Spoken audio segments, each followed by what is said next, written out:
I grew up in a small town in the Midwest where you left your doors unlocked and came home when the street lights turn on at dusk. After moving away for college, I decided to move back to my quiet, sleepy hometown in one of the 2 apartment buildings. I'm living there for roughly 3 months when one night I go to sleep early on a Friday night. Now, I'm a reasonably hard sleeper. So when I wake in the middle of the night to noises, I'm immediately alarmed. I'm going to describe my apartment layout for a better understanding. As you walk in the front door, the kitchen is to the left and living room to the right. There's a hallway straight ahead with 1 bedroom at the end. A bathroom is to the left in the hall and my bedroom to the right. I get up from my bed, walk around the end of my bed, and peek my head out of the bedroom door. I look to the left to see my front door open to the outside hallway. There's a loud voice coming from my enlightened kitchen. From my vantage point, I'm unable to see into my kitchen. I froze. It may have only been a couple of heartbeats, but to me, it felt like an eternity. I come to my senses after realizing that I've stopped unconsciously breathing. I take a shallow breath to steady my mind and gather my bravery. There's no thought process about what to do at this point. I let my body and my instincts take over. I turn around and head back to the far side of my bed. I grab my phone from the nightstand and quietly remove it from the charger. Luckily my bed frame is high enough for me to squeeze under without much difficulty. I immediately realize that there is no escape from my hiding spot if things turn south. I'll have to rely on luck to get me through this. I dial 911 and a woman answers and asks about my emergency. I briefly explain, in a whisper, that an unknown man is in my apartment and that I am currently safe. I lay there, listening to the chaos in my home, reassured by the presence of my cat, Marcy, laying under the bed with me. It seems to me that he's in a phone call based on the one-sided rambling. I tell the operator this fact and explain my fear that he's going to bring other people into my home. He was making enough sound to allow me to give a play-by-play on the call. He starts screaming about killing someone. I'm unsure at this point whether he's talking to the person on the phone, or if he knows I'm there. The voice is unfamiliar, but this does little to ease my terror. He then starts ringing the doorbell in the outside hallway and yelling for me to come out. My blood runs cold as I realize that he might come to try and find me. Marcy is alarmed by the doorbell, that hasn't ceased ringing, and she creeps out from under the bed. I panic. What if he hurts her? I start whispering as loudly as possible to get her attention without letting him know my location. She senses my unease and crawls back under the bed with me. At this point, it's felt like an eternity, and I ask the operator how long until the police arrive. She is unsure but assures me they are on their way. My town is roughly a 30-minute drive to the nearest city police, but I assume there's a highway patrol that would be coming soon. Little did I know that safety was in to rush to get to me. I hear him walking around my apartment and enters my extra bedroom, which is my storage room with a bed. He hasn't stopped yelling. I'm still unaware whether he is on the phone or not. I hear him mention that it must be a kid's room. I shush the operator because he ceased his screaming for the moment. I hear more noises like he's going through boxes and throwing things. Then my fear is realized, as I hear him quietly enter my room. I see his feet walk to my closet from my vantage point. He starts going through my clothes and emptying my hamper onto the floor. He turns around and walks to my bed and sits down. I stop breathing. I think he lays down at this point since the pressure of the bed lessens on top of me. He's deadly silent, and I'm still holding my breath. There's shuffling and moving around, and he gets up and walks out of my room. I take a shallow breath and steady my conviction. He starts making noise again like he's throwing and punching things. I inform the operator that he was just in my room, and the police need to hurry.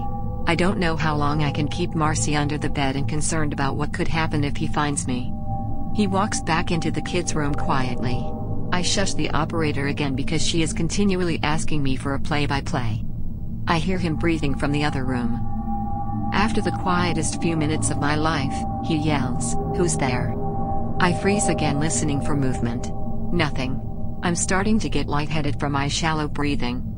The silence is deafening, and I fear he's trying to detect me. After a lifetime, I hear footsteps entering my apartment. I hear a man's voice say, "Hey bud, you're in the wrong house." I've never felt more relief in my life before this night or since. I hear my door close, and I crawl out from under the bed and break down. The adrenaline and anxiety take over as soon as the feeling of safety washes over me. A female officer comes around to my side of the bed and puts her hands on my shoulders. I'm trying to keep it together and failing miserably. She let me put clothes on, and I could hear 3 male voices coming from my apartment. The woman left and came back with a handful of clothes asking if any weren't mine. They all were, and I answered in kind. She shut the door behind her as she left again. I turned and looked out my window and see no lights from the cop car on the street. I look at my phone and realize the call to 911 took 19 minutes. I can't explain the feelings I had at this time since many hit me all at once. The door opened, and the officer motioned to have me exit. Taking a first look at my home was almost as anxious as the event itself. My apartment was a complete mess. Clothes were everywhere mixed with garbage and other belongings from my shelves and counters. This man had removed items that he had intended on taking and placed them in the outside hallway. They tell me that they had found him on the floor in the second room completely naked, holding a bottle of lotion. In his vicinity, there was a winter hat with an unknown substance inside. The officer was kind enough to throw that in a garbage bag immediately. They tell me to look and see if any of the clothes in the apartment do not belong to me. I tell them no.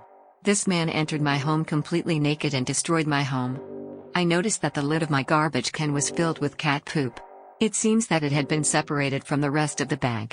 The rest of the garbage was littering the outside hallway. They asked me if I would like to stay here or go elsewhere. Thankfully my parents lived down the street, and I had an officer drive me there. I explained to my parents what had just happened, and in the next few days, I have to explain this situation to what felt like half the town. The ridiculousness of this story catches people's attention and becomes a slight joke. I play along, attempting to be lighthearted, but I'm unable to disassociate from the horror I faced. Now I should feel better knowing that he is in custody, but the events after the break-in do little to comfort me. An officer shows up with a subpoena to appear in court to testify, but I receive a call for a postponement. I just wanted this to be behind me. After a month I call the phone number on the paper I received and ask when they are rescheduling for, since I hadn't heard anything. The woman informs me that they mailed another and I had not shown up. I asked, where was it sent, since I had not received a summons. She tells me that they sent it to my address, but the wrong town. How can they not know where I live? The crime happened there. She tells me that he pleaded guilty and was given 180 days with time served. I was furious. This man would get out in a short 8 weeks for attempting to steal and entering my home. She reassured me that he also received another 180 for a previous bench warrant he had. What justice is there that someone with priors gets a short 3 months for traumatizing a stranger? After his release, I kept track of his location using the sex offender registry. He had had relations with a child years prior. It makes his statements about the kid's room even more unsettling.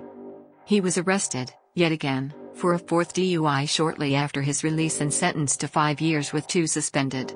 I was happy for a while. My nightmares hadn't ended, but the tension I felt during my waking hours lessened. It has been 2 years since this happened and I've since moved 3 times. I don't know if I'll ever be content and happy anywhere, but I'm hoping that is not the case. He was released 6 months after his conviction for some reason or another on parole. He immediately disappeared and fled from his parole officer and sex offender registry. I'm currently planning a cross-country move to try to rest my mind. I'm hoping to someday grow out of the nightmares.